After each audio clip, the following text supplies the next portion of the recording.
Well, hello, hello, and hello. Look at that big smile. How you doing, Hello, Joel? hello, and hello. Indeed, I'm hoping that there's at least more than three people on our live, but it's all good. How are you feeling today with all the exciting news and great things you've been doing? I'm feeling good, Mike. How are you? How are you feeling health-wise? And I know we had to push it backwards 2 weeks ago, and again last week because of you being not well, and of course then me having the rehearsal for Thursday's gig, which actually was rather good in the end. So how are you feeling, Mac?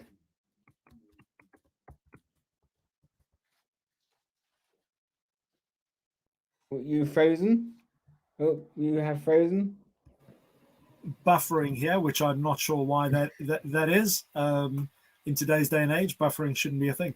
Um, but all good. So you had one of your first music gigs and in a while.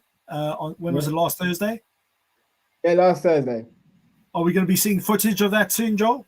Yes, you will be actually. I don't really want to do it on a live, mainly because it was all cover songs, and we have not got any copyright material on our channel so far. I intend to keep it that way. Mine, on the other hand, will be a slightly different story. But yes, it was an incredible set list, and it was actually very good considering that we only had one rehearsal. That is pretty impressive. Shows you how good you are. Well, yes, and I effectively silenced the bassist's opinion on who should play two of the songs, which was of course Crazy Little Thing Called Love and Jailhouse Rock. There we go. Great tunes. Yes, so should we get started? I think we should, Mac, and we're 7 minutes in already, and we've been waffling on about music. Well, hey, that's what what we're talking about today. So, do you want to give a little bit of an intro? I can't be one as entertaining as you. I bet you can. But give us a short intro into why you chose the subject or topic, should I say? Well, this topic is a topic close to my heart. There we go. That's what I was doing in the background while we were talking. That's coming across the screen now. But this topic was very close to my heart, mainly because I am a musician. I already speak in the language of music, so I wanted to bring this up because I've come to realize through my entire life, really. What are you doing? It's number one.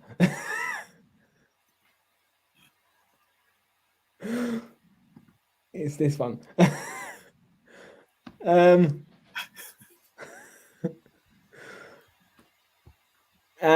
through my entire life, playing music, it's a very incredibly useful tool in which to communicate. You have to push me over to your side.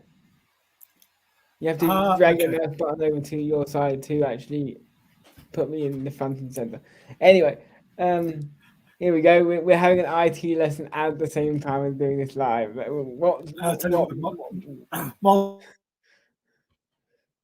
Right. So I discovered that music is very versatile from the ages of 2, and I'm still discovering. I'm still learning. I haven't stopped. You don't really stop until you are no longer here. I know that's a bit of a morbid reason, but it is true. You always go through like life's all about lessons here. So Mac has frozen, so let's do what Mac tried to do, and we put me here and there, and do this, and then do this, so we can actually, there we go. So Mac's currently frozen at the moment, so I will be talking to you monologue. There you go. Yeah. So music for me has been a great learning tool and a communication tool. And I've also discovered in my recent journey,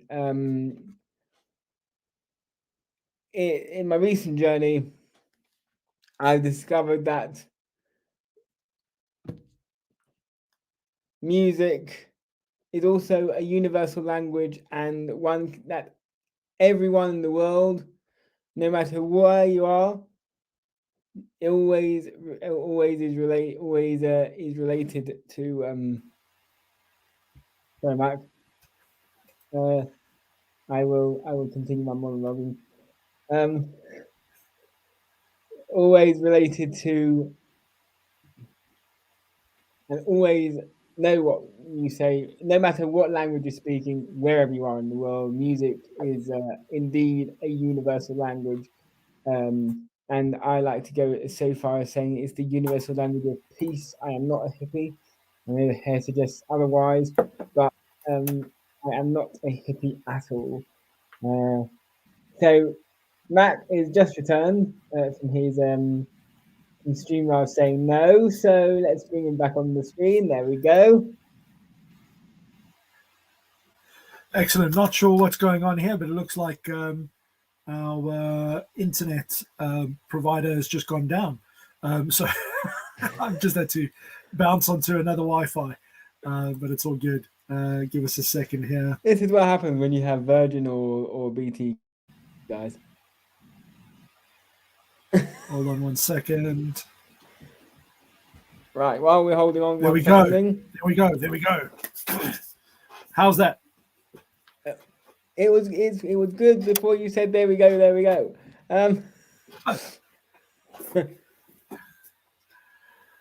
You were fine before you started meddling, and then you froze a bit, and then you were fine again. So carry on. So yeah, music is the universal language of the world. So regardless of what other languages you speak.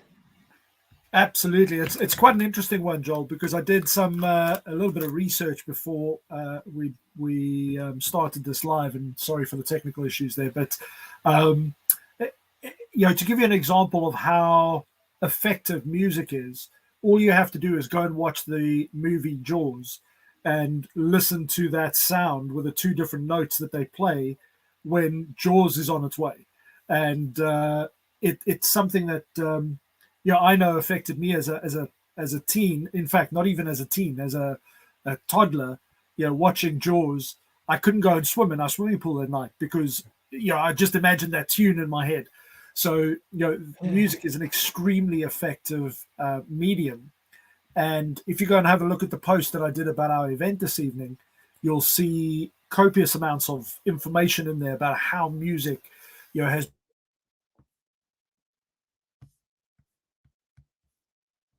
We seem to have lost Mac briefly. He's looking like a zombie right now, but I'm sure we'll get him back in due course. But yeah, Jaws is great. You're back. Okay, sorry, Mac. I thought I was filling in there. I'm not sure what's happening because I'm now on a very stable internet, so it seems I don't know. Computer saying no. There's something with StreamYard or something going on. Computer saying no, is it? But no, the computer was fine. So where were we? So yeah, I was just saying about the how music is able to cross cultural boundaries and language boundaries, and how effective, if you just look at movies, how effective music can be in giving us that release of endorphins for feeling happy or feeling sad or feeling terror. If you look at horror movies as an example, and my daughter's a big fan of horror movies, but I just can't do it. I'm just like, I'm a wuss. But music plays the big part in that. So for yourself, Joel, I mean, what role has music played in your life when it comes to the part of communications, should we say? It's been a huge role. I mean, today, for example, it played an extremely important one, not to mention my dog,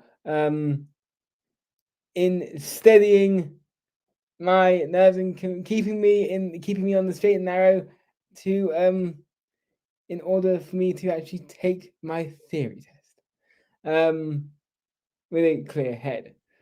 Something which me and Tess don't go in the same sentence. I'm very open with that. I don't think anyone likes Tess, but then again, if no one likes tests, then you shouldn't be living, because life is a test.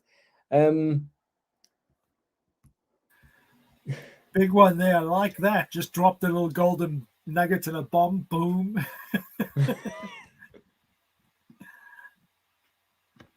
Yes, and the music besides theory, besides the theory test, it played an important role in my upbringing with regarding being when I'm in my childhood, trying to find people to actually trying to find where I belong in the playground is obviously, or what you call it in America, and I was always that one kid on his own. No one wanted to play with. So what did I do? I put my headphones in and blasted out Bon Jovi. And it's interesting that you mention that, because music has, from a therapeutic perspective and a mental wellness perspective, is so powerful. I look at the playlist that you put together of now in excess of 1,000 songs, and each one of them bring out a different emotion, a different feeling, and depending on the mood that you're in. But it's incredibly what's the word? Not misused, but it's underutilized when it comes to mental health and how we navigate through our days. Because if you look at just that one thing you just mentioned now about banging out a bit of Bon Jovi on your headphones while you're feeling on your own in the world, as it were, is something that most people really miss the opportunity. And it's interesting that within, whether it be psychological treatments or going for counseling or any of those things, one of the big things that is often used is music to be able to lift the spirits, and it has that impact on your mind where when you feel that you're down and out, it can lift the spirits, as it were. So how often have you had to kind of lean on music to be your go-to place? Well, constantly, if I'm honest, constantly, every single day. I said to myself when I first heard of Spotify, I said, I will not be paying for this. Under no circumstances will I pay for this. And then 2 years later, what do? I end up paying for it. It's an interesting thing, because when you say, because we put values on different things in life, and when you look at the bills that we have to pay, as an example, music or streaming is not necessarily always regarded as a priority or a must-have item. When I realized a few years ago the impact that music has not only on me but my family, my girls, even my animals in the house. It's like it was the one thing, was almost like a lifeline that it's probably one of the most important things that we need to have around us, by having that just that access to music. You mentioned Spotify as an example. I was exactly the same. I was like, nah, don't need it. Now I pay for a family subscription, and it's probably more important than paying any of my other bills, because having each one of us listening to our own music that uplifts us in various parts of the house is so important. Tell us about. In fact, I'm going to stick on this subject of the Spotify list for now, before we go on to the importance in neurodiversity and neurodivergence, how music is so important. But when you put that list together, what are the kind of things that come to your mind, and why do you put things on that list? Like what is the Joel approval tick? Well, first of all, I listen to it. Then I look at the lyrics, and if they actually speak what I wanted to say, which is more often not pissing off at society, then it goes on the list. In one case, I think there's several covers of one song, and then the original one of this as well. And when I first heard, and I'm 31 by the way, so when I first heard, I'm Still Standing, I thought it was from the musical Sing. I thought it was actually written for that play. I did not have a clue Elton John wrote it. And then I found the cover of that, a metal cover, and then I found the video. I thought, he wrote it? What? And it's amazing when you hear as an example, a cover done by somebody, and you don't realize that it's a cover. You think it's the original, and then you go and listen to the cover, to the original, and it's such a contrast. I mean, I've seen what's that movie my daughter used to listen, the Snow. Don't worry, people. Mac is having a senior moment. Yeah, I am. What's that Disney movie with the snow princesses? I can't remember now. One Princess? No, the snow. Frozen. Frozen, that's the one. So there are remixes of the Frozen songs that are done that sound incredible. But if you find that it was a Disney song, then you might kind of go, okay, yeah, this is not necessarily for me. But then you go and listen to the words remastered by somebody else, and it's just like, it's incredible. So for you, like, what are the key things that you I mean, you said the lyrics, obviously listening to the cover songs. What else makes your tick list of approval? The mood of the song, and in certain cases, the mode, and more often not, the singer as well has a lot to do with it. Because I've been playing this playlist. Whenever I'm in the car, which hasn't been too often. I must be honest recently, but every time I get in the car, that is my go-to playlist, and I've been using it as an education thing for my daughters and my brother-in-law and various people who've been in the car at the time. And I had my daughter in the car the other day, and she was like, "Ooh, what is this tune?" And she's 18, and she was listening, and we played probably about 3 or 4 different songs, and she was like, "Oh, this is a really nice playlist." And I was like, "Yeah, it's Joel's." And she was like, "But doesn't Joel normally listen to like rock or hard rock?" And it was like, there was that mix.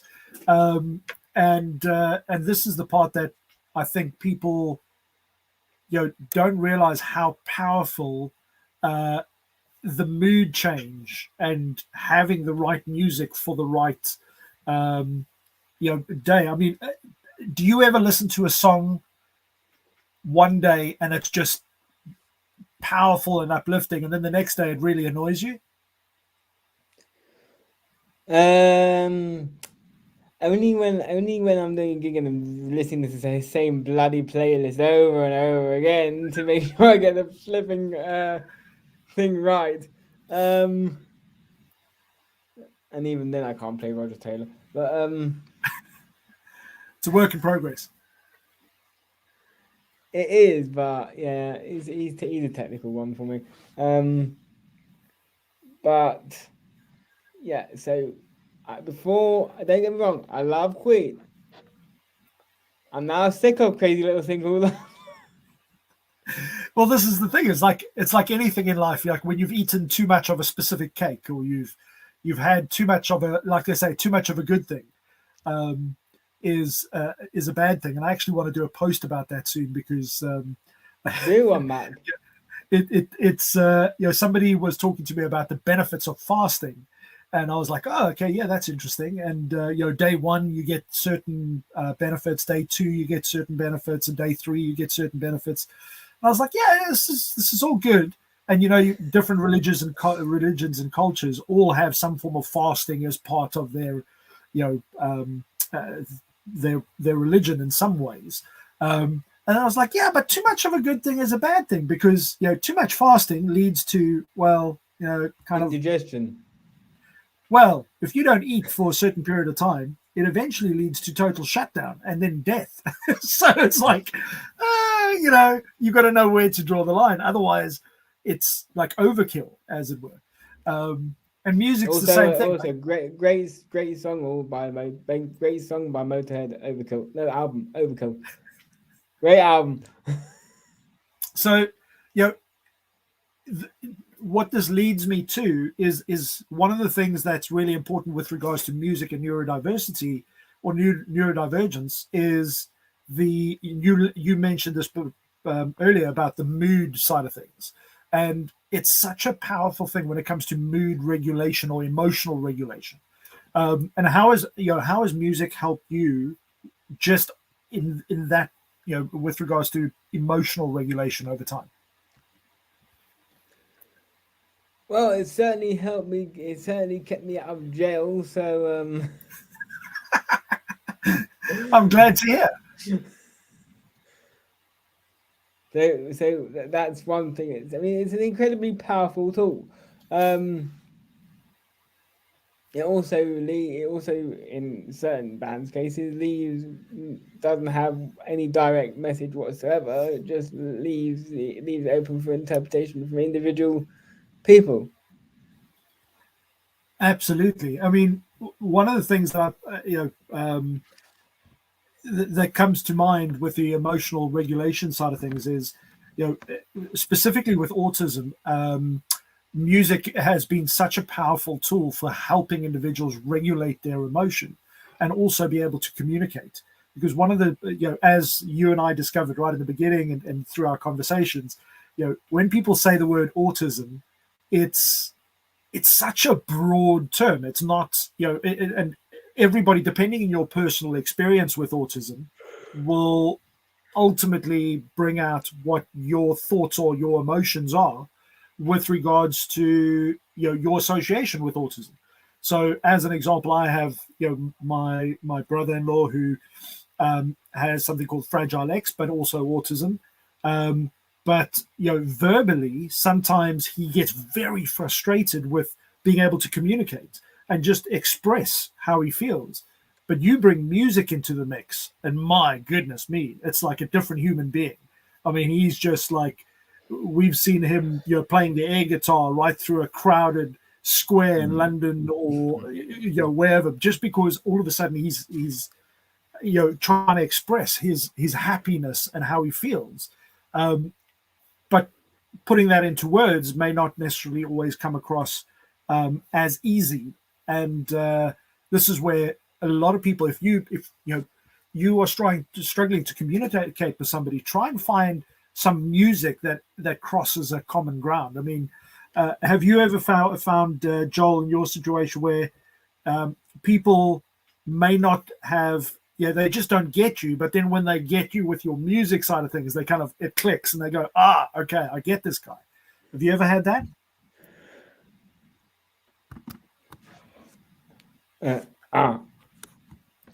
I'm zoomed in a wee bit much there. A wee bit much for my liking. Let's go. There we go. Whoops. It's you doing now. It's okay. It's that zoom in and out effect. There we go. Yes, I've discovered to just switch those two around and put the close-up one on number 3 or 4 and the one you use frequently on the earlier ones. But I've so great question, Mac, and yeah, I've used it many times, particularly as a deflection to bullies sometimes, but it doesn't always work though. They don't always get up and do the moonwalk, instead of punching you in the face or giving you a wedgie. No, it doesn't always work, but especially if you do it on the same one. I mean, I've noticed with people who are assholes, they're like spaniels in a way. They're incredibly clever. So you can't use the same trick more than once. Yeah, and having a spaniel, you know what that's all about. Yeah. Yeah, so it's I mean, if you look at how music has played a role for you, what would you say from an emotional perspective? How has music helped you? Because you've been through, if anybody has listened to any of your story, you've been through some serious challenges, but you never see Joel without a smile on his face. I mean, you're always just like the ultimate smiling rock star, and yet there have been a lot of big challenges that you faced. So how has music played a role in you being able to regulate emotion and be able to freaking smile all the time? Well, before I answer that, Deb Solomon has shared with us a very thing with us.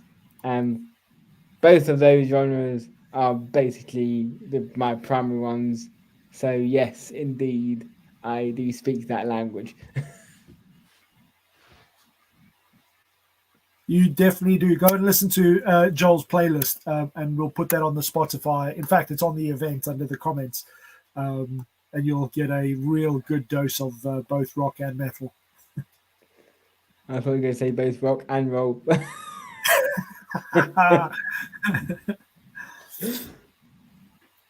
Yeah. Yes. And what are we going to say now? I've forgotten. I'm 31 and I've always forgotten what we were going to say. We were talking about how you've used music to be able to regulate just emotions during hard times. Well, to put it bluntly, and I apologize to LinkedIn in advance for saying this, but I use music every single day, mostly 99% of the time, to cut out the bullshit of the entire world. So how do you do that? I bought myself some Beats headphones and I just put them on my ears and I can't hear anyone.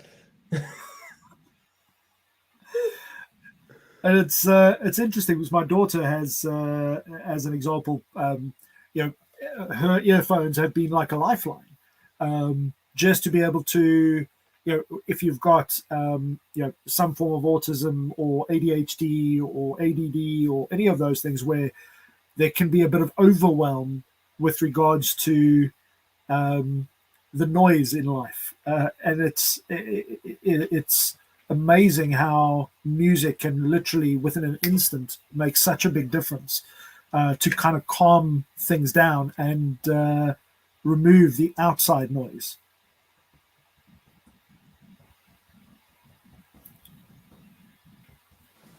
And I'm adding something as well to this. I do love the stream art.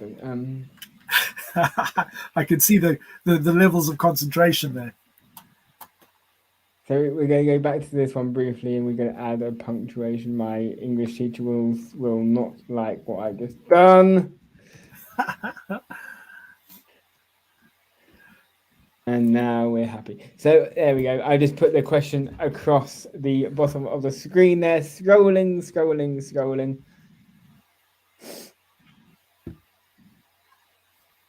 And that question goes out to all our wonderful audience, all our wonderful people in the audience who I actually can't see who's there. So Max is looking at the screens right now and analysing. If you have any stories of your music which has helped you in your life, feel free to send a comment in. Absolutely, I'd love to hear some of those stories because yeah, it's amazing how powerful music is. So where were we? We were talking about the emotional side of things, and you explained how you used your beats to block out the BS in the world. One of the other things you mentioned earlier, which when you spoke about passing your theory exam with your drivers. So watch out, folks. Joel's going to be on the road soon. But the attention and focus that music brings. How have you used music to help you with those two things?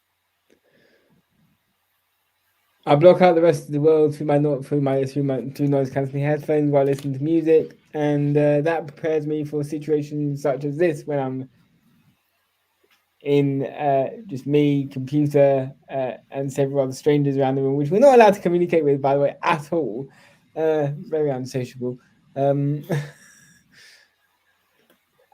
dividers up everywhere, and we just have to go in and do the job and concentrate and do our best. So we have to physically screen out the entire room, and to an extent, you kind of have to do that with driving, but you can't screen out too much because otherwise you will die. Yeah, it's a small side effect. So, but the trick with that is I use music to screen out things, but when I go for walks now with my dog, and I listen since getting him, I haven't moved so much in my life. I bet your step count's gone through the roof. Oh yes, 15,000, 16,000, 22.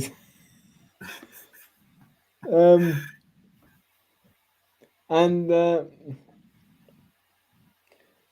so when I'm out, I have my noise cancelling headphones on, listening to music as one does while walking the dog. So I'm doing four things really at once. Number one, watching the dog. Number two, listening to music while looking around, seeing that I don't walk anywhere which I'm not meant to, and make sure I'm walking on the pavement. Making sure the dog is actually on the set pavement and hasn't broken free. All these things, peripheral, all these things are using sort of secondary vision, really, and listen to music for all those years. Blanking the entire world out has sort of helped now, because I can now pick and choose which I blank out, which obviously you need to do for driving.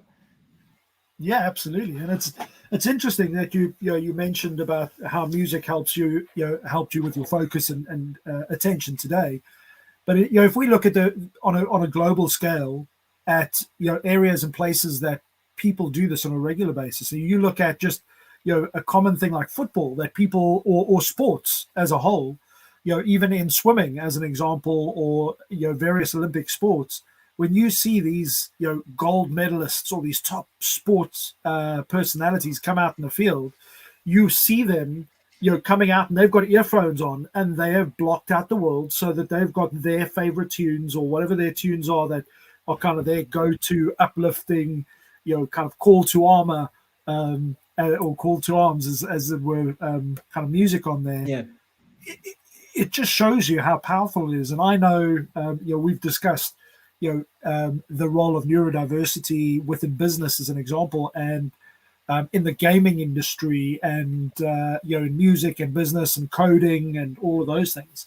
And wherever I've worked with these super intelligent coders and these data analysts and people that do very high level thinking of lots of very detailed processes, a lot of them will be sitting there blocking out, as you say, the world, the BS, so that they can, and they'll have their headphones on and they'll be having music on so that they can focus. So, it's such a powerful way of being able to literally exclude the world. Now, for yourself, as an example, do you prefer having, headphones on, or do you prefer being in a room where you've got some really good sound and you can just blow it? What's your go-to? Well, I haven't really managed to... My gig count of going is 0. I haven't gone to any gigs whatsoever, so I can't really compare what's in my headphones to... Hold on. Let's go back. Let's go back a step. Have you not been to any live gigs? No. I am speechless. I know what you're saying next time. Okay, Joel, you and I are going to change that this year, my friend. I knew that was coming. I knew that was coming. You live... Okay, so for those of you who don't know, one of the things I did in 2009 is I ran the the British Music Week here in London. We brought artists from all over the world to come to play at some of the most incredible little venues for live gigs and music. So I'm going to have to take you out on a bit of a road trip to just go and see some live gigs here in London. Yeah, the one I wanted to see, and I don't think I can justify that kind of money. But then again, they'll never be doing another live performances or anything else ever again. Is Kiss, the last tour. But well, hey, if anybody knows anybody from Kiss over there, maybe we can organise I can't justify the prices. I can't justify the prices. We'll find a way to make that happen. There's they're playing in London O2 soon in June, I think. Okay, well, if anybody knows how to hook Joel up on access to go and see Kiss live in June, for the first and the final time. I've never been once. I've heard them, sure. I've heard all the albums. I can tell you, I can probably rattle off half the songs. But oh my goodness. Okay, Joel, you've unleashed and opened a can of worms here. We're going to have to sort that out. So I know we haven't got too long. We could talk all night about various artists and things like that. Talk to me about social skills. Considering that you never go to sleep, Mac, it might be a good idea. Yeah, absolutely. But the only problem is if I don't, I'll crash again. But anyway, that's another story. So talk to me about music and social skills. How has that helped you over the course of your life? Well, the first question you normally ask people is, what do you like to do? But whereas I say, okay, so what's your favorite band? Or what music do you like? And then the conversation is flat open from there. It's amazing because do you find that music, when you get answers to that, it tells you a lot about the person that you're speaking to? Yes. And I've got to be careful. Are there answers that may kind of make you go, yeah, not for me, I'll move on? No, because as you know, Mac, I don't have a filter, so I do say, why the hell do you like them? They're utter garbage. And I've got to be careful or in some cases, when people have said to me, I like 5, I'd say, Who are they still around? I must say Because that's I remember five from the early 2000s, and the only memorable song they done was "We Were Rocky," which was a cover anyway. So, you know, as an example, you know, with the social skills, that's quite an interesting one that you mentioned there. You know, you don't have a filter, and it's interesting because how frustrating is it for you? Because I know, you know, as an example, a few years ago, my wife and I and another couple that we were with, we were at theirs for dinner, and you know, people came over for dinner, and his wife said to him, "Oh, don't you want to go change your t-shirt?" And he was like, "Well," you know, he looked at his t-shirt and he was like, "Well, what's wrong with my t-shirt?" Like, couldn't quite understand what she was going on about. And we've now got the standing joke about going to change your t-shirt, but she was not being direct. Like, she was basically saying, "Hey, you know, don't you want to like kind of go upstairs, go and change, you know, look a little bit better before the people come?" Um, and he was like, "What's wrong with my t-shirt?" So he took it quite literally. But do you know, how often do you get people telling you something and then you respond and then they're like, "Oh, hold on, that's not what I meant," when you've taken them literally? I mean, like, how often do you find that people don't communicate as clearly as they should I say? Well, most of the time, really, Mac. Unless we get to know each other first, and then really well, like you and me have done over the past 2-3 years, we know each other better than I know my best friend from 20 years ago. Well, I take that as an honor. What we've how we managed to get to know each other in 3 years is better than what I managed to speak to my childhood friend, which is so I actually was speaking to him the other day. I said, "So, remind me again, did we become friends? And more importantly, why the hell are you still around?" Wow, it's a bit harsh. He said, "To be honest, to both of those questions, I really have no idea." And it's interesting when you talk about that, because you know, a lot of people who haven't been exposed to anybody who's neurodivergent, which is almost impossible these days, because you know, almost everybody I know, but that's probably because of the circles I move in, will have people that are, you know, ADHD, ADD, you know, they might be autistic, or have something, you know, dyslexic, or some form of, you know, they're on the neurodivergent table, as it were. They've got a tick box, they've got a qualification to be neurodivergent, um, as it were. But you know, so many people, because people are different, you know, this happens in cultures, in languages, and body language, and all these things. Because people are different, they take offense quite easily. And I know, you know, it can come across as, when somebody like yourself, who, you know, you've always got a smile on your face, you always see the positive. But if you don't know you well enough and you don't understand how you think, and the fact that you're blessed not to have a filter because you say it how it is, you know, most people have grown up with having to kind of walk on eggshells, be overly polite, and therefore not really knowing where they stand with people half the time. And then you know, they'll meet you, Joel, and then all of a sudden, 5 minutes in, it'll be, "Oh, okay, this guy's just said something just like it is. I'm not sure how to take that." Um, you know, how often have you ever had to explain that to people, that, you know, this, like, you don't have a filter? No, the only people that know I don't have filter is those who are in my inner circle, shall we say. and know me best. But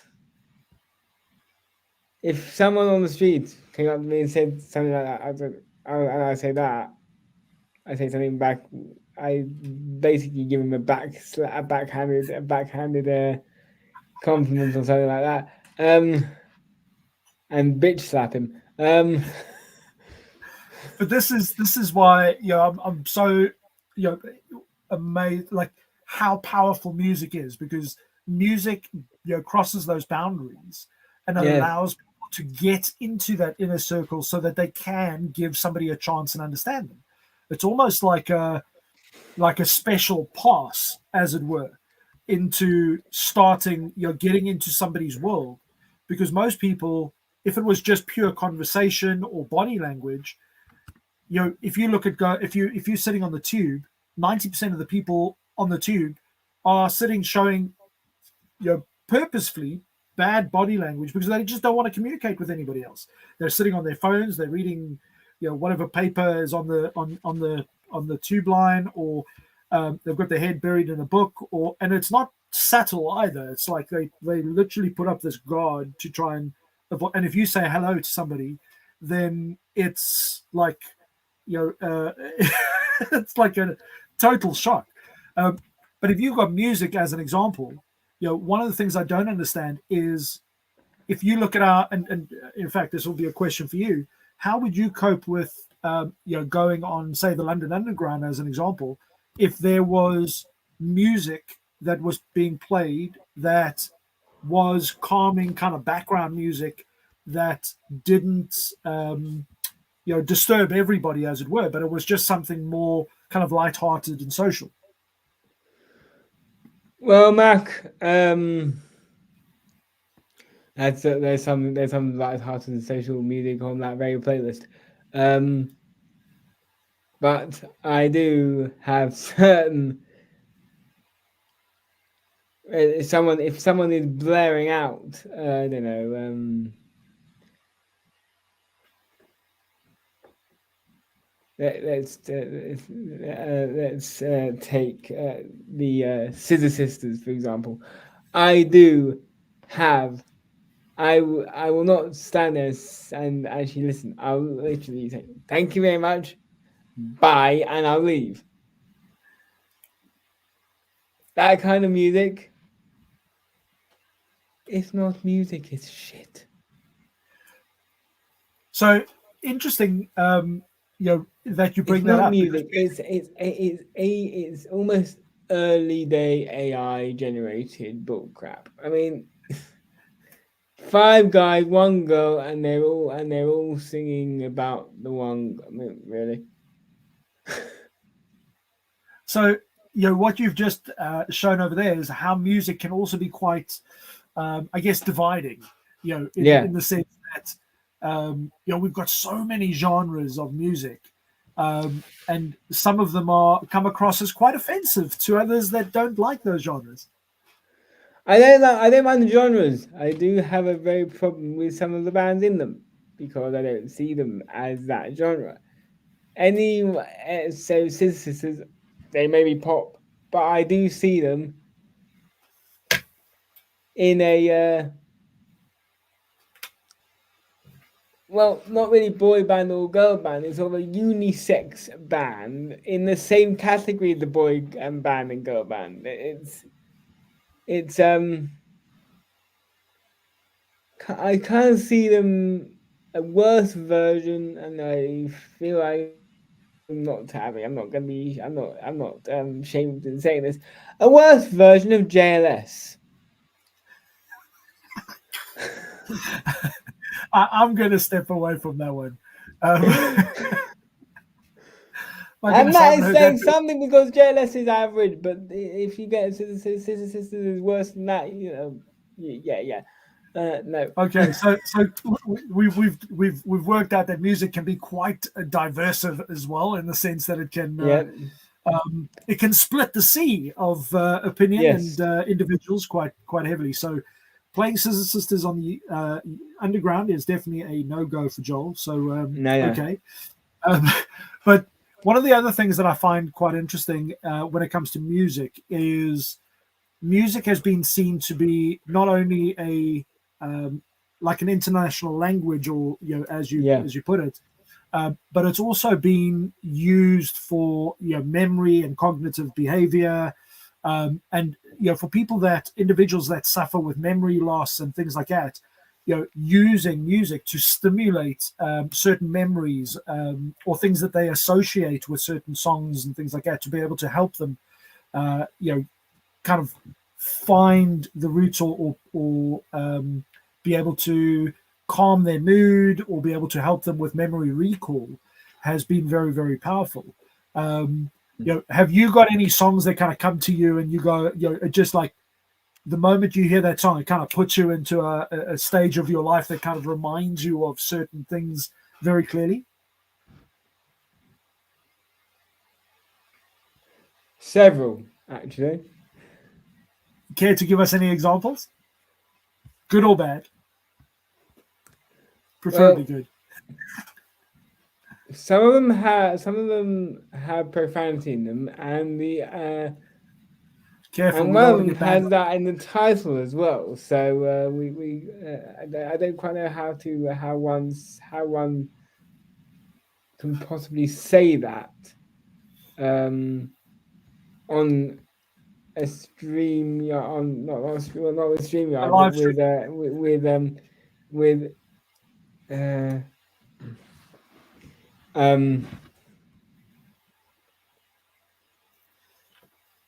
with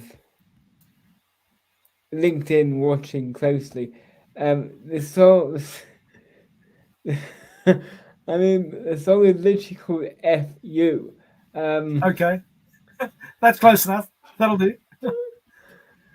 By a band which is broken up, which is in the rock era. It's not the Lily Allen version.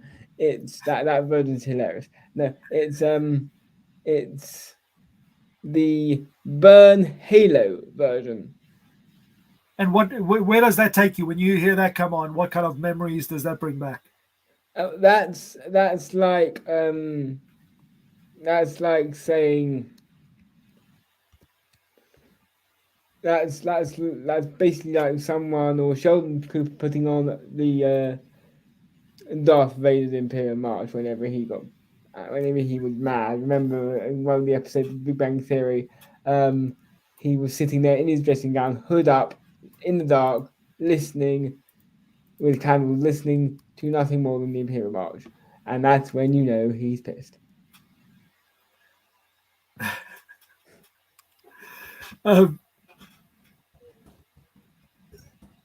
Yeah, I think we need to keep that one for another episode, because the Big Bang Theory, as an example, is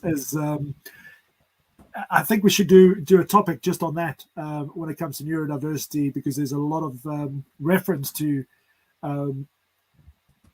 how people think and operate, and a lot of people Big Bang Theory is a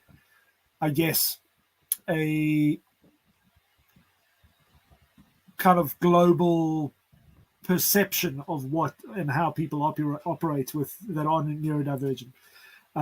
So I think we'll have that conversation one day with the misconceptions as well. I think. So do you want that to be a part 2 then? Well, I'm sure we're going to have lots of parts, Joel. I think between you and I, I'm not sure these mini series are ever going to stop. No, I've already written season 4 and 5. Well, there you go. I think at the end of the day, we're on a mission to educate people about neurodiversity and understand how to communicate. And I love the fact that you, as you say, don't have a filter, because you give people the opportunity to really get to understand how you are different. And the scary thing is, most people put a label on something and then assume that label applies to everybody who's got the most slightest form of, whether it be neurodiversity or autism, as an example. And as we've discussed before, that blooming spectrum is like a rainbow. It's pretty huge, and it depends on where you are on that, which means no individual is the same just because they have that label. So the best way to understand and communicate with somebody who has that label is, like you say, Joel, go to them directly and ask them. And I think music is that one thing that is that international, like you said, that international language, but it's that one thing that you can, regardless of somebody's physical or language barriers, I'm yet to see somebody not tap a foot or move a finger when they hear a tune that they love. So it has this physical impact on us. So one of the things that I want to do, just make for those that are watching, just so that they can understand how powerful music is when it comes to neurodivergence, is it's a powerful tool to help individuals, especially with neurodivergent conditions, and it provides a safe and supportive space for people that where you can explore the communication side of things. You can explore emotions. You can help with attentions and focus. Develop social skills and stimulate memory and cognition as well. There's so many things that music can help with, and I'm going to urge people to kind of, as the new kind of intro line, to kind of go, hey, what's your favorite band, or what would you recommend? Favorite band, favorite song?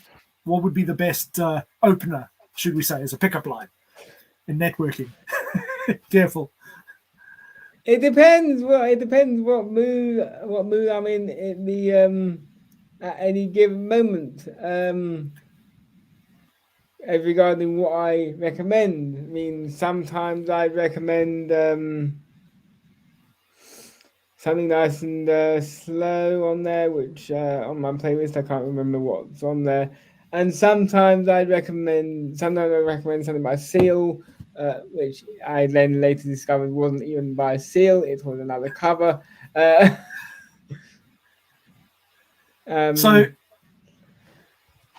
So Joel, as an example, if I came up to you and because when we look at general conversation, it's always like such mundane things, like, oh, well, the weather, look at the weather here in the UK, or it's like, so where you from, or it's all the usual kind of things, but having that opening line of, hey, so who's your favorite band, or what's your favorite song, that firstly, it throws a whole like spanner in the works, because that's the last thing people are expecting, but it's just so much easier to start a conversation around that, because all of a sudden you're talking about something that is not kind of the common denominator. So straight away you break that pattern of the usual boring conversation. So it's a pattern interrupter, as they call it. So if I came to you, Joel, today in the mood that you're in, and I said, who was your favorite band, and then what's your favorite song, what would those two answers be? Oh, favorite band at the moment. I say at the moment. And this is going to be very surprising for all of you listeners out there. And it's so surprising that I'm going to have to go into the single for Rocks and go closer, because this is. You've got me on tender hooks here. Come on, what's going on? It's not really a band; it's an artist. And when you hear this, Matt, you'll probably the mouth will drop open, and you'll probably be as surprised as I was to even say it. But the song is called "Drift Away." Okay. By Dobby Gray. Okay, you're going to have to drop that into the comments so that people can go and have a listen to that as well. Now, that's, again, if you're of a certain age, you would know that song.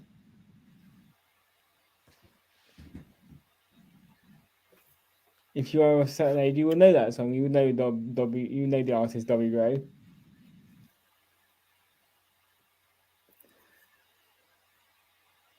And if I asked you that question yesterday, would it have been the same answer? No, no. Yesterday it was it wouldn't have been the same answer at all. No, yesterday would have been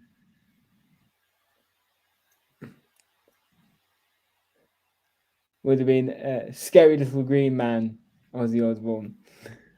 Ah, okay. It's interesting because Ozzy Osbourne. When you think about Ozzy Osbourne, or you see him speak on television, I was talking to my daughter about this the other day. Then you kind of tend to think, oh, this guy, can he actually sing? Is he any good? Yeah. But you go and listen to some of his songs and the words behind them, and the man is a genius, and I mean, incredible. But not something that if you've seen him on, Ozzy Osbourne's what do you call that, live Oh god, reality show. The Osbourne version of the Kardashians. No, thank you. Yeah, exactly. If you go and look at any of those, you just think, no, this guy just can't do it. But you go and listen to his music, and I urge everybody to go and take your time out. Just listen to 5 different songs by Ozzy Osbourne, and your mind will be blown. Especially with the lyrics. He's actually a lot deeper than he looks. So really, really cool. Okay, Joel, I'm conscious we've gone over an hour now, but that's all good. Tell everybody what's the next topic that everybody can look forward to. I haven't got the list in front of me, but I have got my computer in front of me. So if it loads up, that is. We've had a bit of a problem with this today. The next topic on the list, episode 3, will be the impact that we extraordinary people have on society.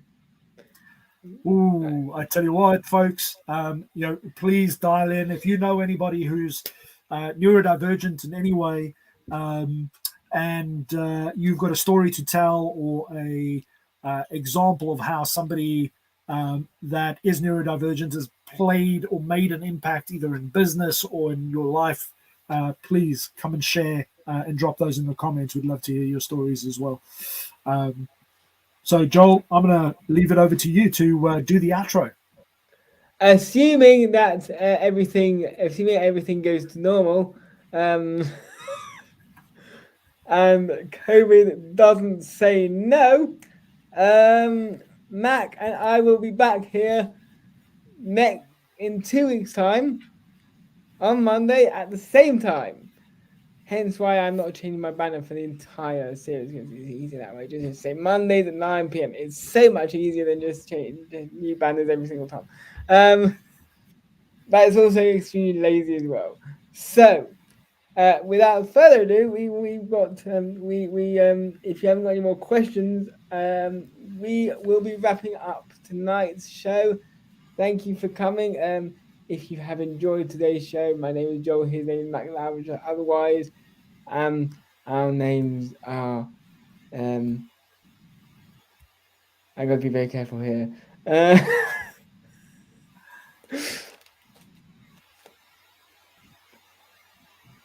I got to be very, very careful here. I'm sitting here wondering where this is going to go. But hey, you never know with Joel. It's all good. All with me, though, for that matter. No. If you haven't enjoyed the show, my name has been Elon Musk, and his name is Mark Zuckerberg. Thank you. Oh dear. Well, on that note, have a great evening, all, and we look forward to sharing lots more on neurodiversity and the impact the wonderful neurodivergent individuals make on this world. And if you want to create any more videos like what we're doing here, live streams, do yourself a favor, click on StreamYard, grab yourself a 14-day free trial. We have an official partnership with StreamYard. So we'll see you in the next one.